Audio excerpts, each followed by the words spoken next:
Selamat datang di channel Pemuja Malam. Jangan lupa like, share, and subscribe ya. Terima kasih.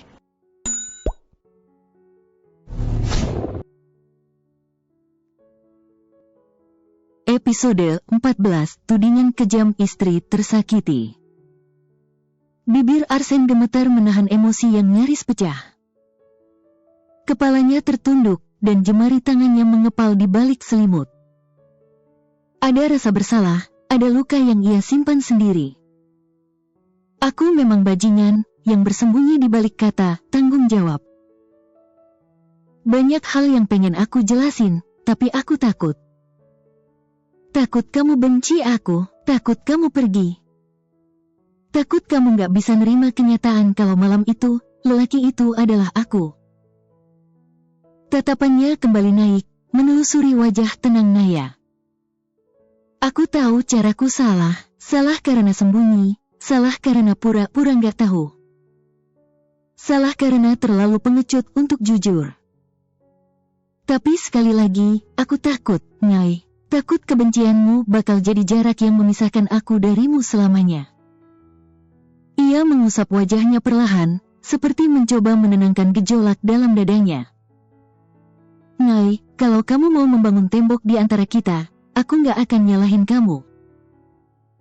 Aku pantas dapat itu, karena aku yang awalnya menilai kamu rendah, aku yang bikin semua ini berantakan. Tapi siapa sangka, takdir malah membawa kita ke titik ini. Kamu, jadi ibu dari anakku. Anak yang kata dokter, seharusnya gak akan pernah aku punya. Maaf, saat itu aku tidak begitu keras mencarimu. Aku hanya menunggu di tempat yang sama berharap kamu akan datang dan meminta tanggung jawabku.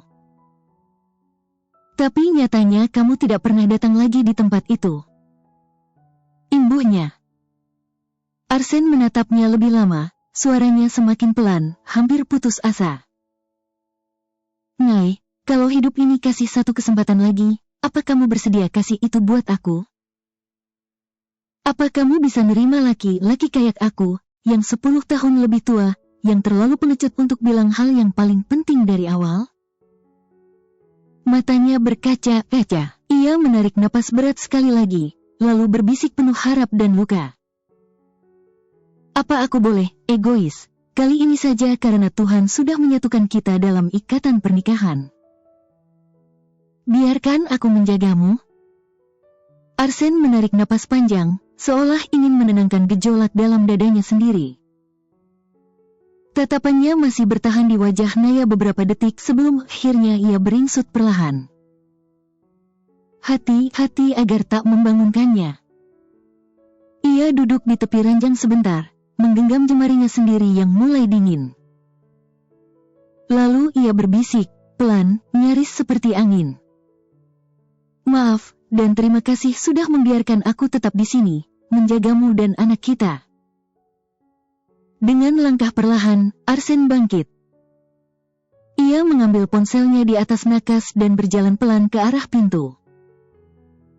Sebelum keluar, ia menoleh sekali lagi menatap Naya sebelum ia benar-benar pergi.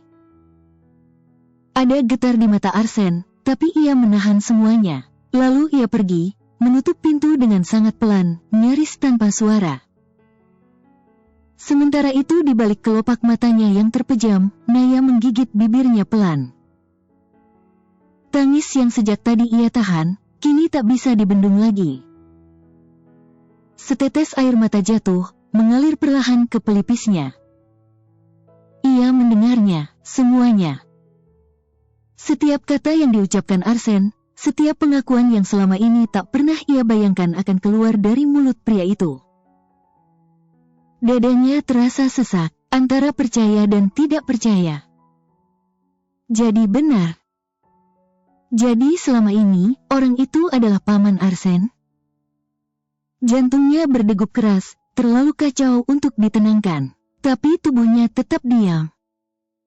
Ia masih berpura-pura tertidur karena ia belum tahu harus merespons seperti apa. Apakah ia harus marah? Atau menangis? Atau mengejar Arsen? Naya menarik napas panjang. berusaha sekali lagi meyakinkan dirinya untuk tetap berpura-pura tidak mendengar apa yang baru saja Arsen katakan. Ia memilih menunggu. Menunggu sampai Arsen sendiri yang dengan tegas menyatakan semuanya di hadapannya. Hanya saat itu, ia akan mengambil keputusan. Mungkin terdengar egois, tapi Naya tahu, ia tidak punya pilihan lain. Bukan karena ketakutan Arsen soal jarak usia mereka. Bukan pula karena ia menolak kenyataan bahwa Arsen adalah ayah dari anak yang kini dikandungnya. Yang benar-benar menjadi beban di hatinya adalah soal kejujuran dan cinta.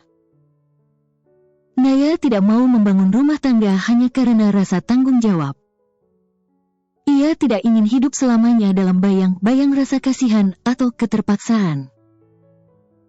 Ia ingin dicintai sepenuh hati, tanpa syarat. Kamu tidak egois, Naya, ini cara untuk menyelamatkan dirimu sendiri. Bisiknya, seolah menguatkan hatinya yang rapuh. Selama ini, kamu sudah kehilangan begitu banyak. Anak yang kamu kandung sekarang adalah satu-satunya harapanmu. Kalau paman tidak benar-benar mencintaimu, suatu saat, dia bisa saja meninggalkanmu dan mengambil anak itu darimu. Kata-kata itu terus menggema dalam dirinya, menekan dadanya hingga terasa sesak. Beberapa menit kemudian, Naya berusaha menenangkan diri. Ia bangkit perlahan dari tempat tidurnya, membersihkan diri, lalu keluar dari kamar. Mencari sesuatu untuk mengganjal perutnya yang mulai kelaparan. Saat ini, hanya ada satu harapan dalam hatinya, semoga Arsen sudah pergi dari rumah. Agar ia bisa bebas melakukan apapun yang ia mau tanpa merasa terikat. Namun, langkah kecilnya membawanya ke pemandangan yang tak ia harapkan. Di dapur, Arsen tampak sibuk menyiapkan sarapan. Mendengar suara langkah-langkah ringan Naya, lelaki itu segera menoleh. Tatapannya penuh perhatian saat ia berkata, "Kenapa kamu keluar kamar? Kamu masih harus berdres?" "Aku sudah tidak kenapa-napa, Paman," jawab Naya dengan suara pelan. "Kalau begitu, duduklah. Aku sudah membuatkan susu hamil dan beberapa sarapan ringan," ujar Arsen lembut. "Aku tahu trimester pertama itu berat untuk ibu hamil. Kadang bisa mual di pagi hari. Kamu merasakannya?" Arsen berusaha keras menunjukkan perhatiannya, berharap Naya merasa sedikit lebih nyaman. Tapi semua tidak berjalan seperti harapannya. Naya justru menatap Arsen sejenak, lalu berkata dengan senyum tipis, "Tidak, Paman, anak ini terlalu baik, dia tidak mau menyusahkan ibunya. Mungkin dia tahu, nanti saat lahir di dunia ini, hanya aku, ibunya, yang akan menjadi keluarganya." Hati Arsen terasa mencengkeram. Ia ingin marah pada dirinya sendiri, ingin berteriak lantang bahwa ia tak akan pergi. Bahwa ia akan tetap di sana bersama mereka. Tapi dari mana ia harus mulai? Bagaimana ia bisa mengaku bahwa dirinya adalah ayah dari anak itu? Dan lebih penting lagi, apakah Naya mau menerimanya? Arsen menarik napas pelan sebelum berkata, "Mungkin, ayah dari anak itu juga ingin bersama kalian. Dia tidak akan meninggalkan kalian," ucapnya, sambil menyodorkan segelas susu hamil ke tangan Naya. Naya menerimanya dengan tenang, lalu tersenyum kecil. Ada sesuatu di matanya, sesuatu yang membuat dada Arsen kembali sesak. Dengan suara lembut, Naya berkata, "Paman bicara seperti itu, seolah-olah Paman adalah ayah dari anak ini. Atau, Paman memang ayah dari anak ini?" Waktu seolah berhenti. Hanya suara detak jantung Arsen yang terdengar di telinganya, berdetak lebih cepat daripada yang ia kira. Ada dorongan kuat dalam dirinya untuk mengaku, untuk memohon agar Naya mau menerima keberadaannya. Tapi sebelum ia sempat membuka mulut, Naya sudah lebih dulu bicara sambil terkikik pelan. Paman, aku cuma bercanda. Mana mungkin itu paman, kan? Kenapa aku ini? Ia mengusap perutnya dengan sayang. Mungkin karena efek semalam dan hormon ibu hamil, jadi aku terlalu banyak berfantasi. Ya, kan, paman? Arsen hanya tersenyum kaku, menyembunyikan rasa sakit yang mengiris perlahan dalam diamnya. Naya, yang tak mampu membaca ekspresi Arsen, santai saja menyesap susu itu. Setelah habis, ia berpamitan. Paman, aku kembali ke kamar dulu. Hari ini aku ingin ke restoran juga. Bagaimanapun, sudah 1 minggu tidak masuk kerja. Kamu mau masuk kerja? Tanya Arsen, suaranya terdengar ragu. Iya, paman, aku masih harus membayar hutangku pada Nisa, dan juga kebutuhan kuliah lainnya. Jawab Naya dengan polos. Hampir saja Naya bangkit dari kursinya, tapi suara Arsen yang tiba-tiba tegas menghentikannya. Tetap di situ. Naya membeku, menatap Arsen dengan bingung. Namun, ia menuruti perintah itu, tetap duduk di tempat. Beberapa saat kemudian, Arsen berbalik dan berjalan masuk ke kamar. Tak lama, ia kembali membawa dompet di tangannya. Tanpa banyak kata, Arsen meletakkan 2 kartu di meja di hadapan Naya. Kamu tidak perlu bekerja lagi. Ini kartu gajiku, kamu yang pegang. Dan ini juga kartu tabunganku. Ucap Arsen, matanya menatap lurus, suaranya keras namun dalam. Naya menatap 2 kartu yang tergeletak di atas meja. Matanya membesar, terkejut dan tidak percaya. Waktu seolah berhenti sejenak, dan rasa berat yang mengendap di dadanya semakin menyesakan. Tidak ada kata yang bisa keluar, hanya perasaan campur aduk yang meremas dadanya. Membuat ruang di sekitarnya terasa semakin sempit. Paman, aku tidak bisa. Suara Naya hampir hilang di tenggorokan, terdengar lirih, seperti bisikan yang terbata. Ini terlalu banyak, aku tidak ingin membuatmu merasa seperti ini. Arsen menghela napas panjang, mencoba menenangkan dirinya sebelum melanjutkan. Ia sudah memperkirakan bahwa Naya pasti akan menolak. Kali ini, nada suaranya berubah lebih dalam, lebih tegas, tanpa memberi ruang untuk penolakan. Naya. Katanya, suara itu lebih berat, penuh tekad. Aku tidak ingin mendengar alasan lagi. Kamu harus berhenti bekerja. Ini bukan hanya untukmu, tapi juga untuk kesehatanmu. Aku tidak ingin kamu membahayakan anakmu lagi. Naya terdiam, sebuah senyum getir merekah di bibirnya. Ternyata, Arsen lebih mencemaskan anak dalam kandungannya daripada dirinya.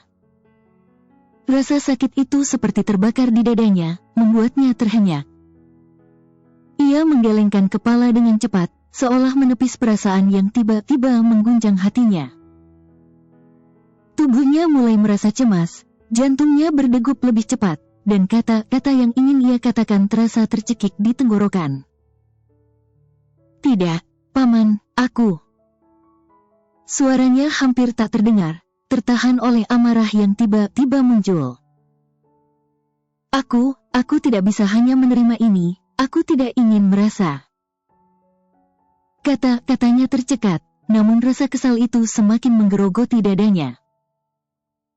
Arsen maju selangkah, dan wajahnya kini dipenuhi dengan ekspresi yang lebih tegas. Ngai, berhenti bersikap seperti ini. Nada suaranya melunak, tetapi penuh dengan tekad. Kamu tahu kan status kita, suami istri, biarkan aku memenuhi kewajibanku. Naya menunduk, tak tahu harus berkata apa, hatinya terasa berat, seperti ada sesuatu yang membelit di dalamnya. Arsen, yang melihat perubahan itu, langsung merasakan perasaan Naya. Ia menghela napas dan berbicara dengan lembut, meskipun ada ketegangan di dadanya. Maaf, aku tidak bermaksud membuatmu merasa seperti ini. Katanya pelan. Aku hanya ingin kamu baik-baik saja. Kemudian Arsen mengubah topik pembicaraan, mencoba memberi sedikit ruang bagi Naya untuk merasa lebih tenang. Aku, hari ini ada jadwal operasi dan kemungkinan sampai sore. Kakak mengundang kita untuk makan malam. Kalau kamu mau, aku akan menjemputmu. Di sana juga ada Zayan. Melihat Naya hanya terdiam saja, akhirnya Arsen memilih untuk pergi dari tempat itu. Namun, saat membuka pintu bola matanya membulat saat melihat seseorang yang kini berdiri di depan pintu. Aku datang. Kamu gak merindukan aku? Wanita itu hampir berlari untuk memeluk Arsen, namun dengan cepat Arsen menghindar, tubuhnya tegak dan kaku. Untuk apa kamu datang ke sini? Tanya Arsen dengan nada datar, hampir beku. Aku merindukanmu, jangan bersikap dingin seperti ini, ya? Bella menghela napas, seolah berharap bisa mencairkan suasana dengan kata-katanya. Arsen menatapnya tajam. Bella, ingat siapa yang meninggalkan aku dulu. Sekarang, kamu datang dan bilang rindu? Mulutmu benar-benar beracun. Ujarnya, suaranya dipenuhi kebencian yang terpendam lama. Bella tampak terkejut, tapi segera mencoba menenangkan dirinya. Aku tahu kamu marah karena aku meninggalkanmu. Tapi itu dulu. Sekarang aku kembali, dan aku janji tidak akan pergi lagi, meskipun kita menikah dan tidak punya keturunan. Katanya, mencoba meyakinkan. Arsen terdiam, pikirannya kembali ke masa lalu. Sebuah kenangan yang tak bisa ia lupakan, meski sudah bertahun-tahun berlalu. Wajah Bella yang penuh harapan, saat itu di luar negeri, saat ia hampir menikahinya. Namun semuanya hancur dalam sekejap setelah hasil tes medis menunjukkan bahwa ia mandul. Saat itu, Bella langsung pergi, tanpa kata, tanpa melihatnya lagi, dan berlari ke pelukan pria lain. Arsen merasakan pedih itu kembali mengiris hatinya. Sekarang, Bella berdiri di depannya, berkata rindu sebuah kata yang tak lagi memiliki makna bagi Arsen. Ia mengangkat pandangannya, matanya tajam, penuh amarah yang tak bisa disembunyikan. Rindu, kamu tahu apa itu rindu? Suaranya berat, penuh amarah dan luka yang tak bisa disembuhkan.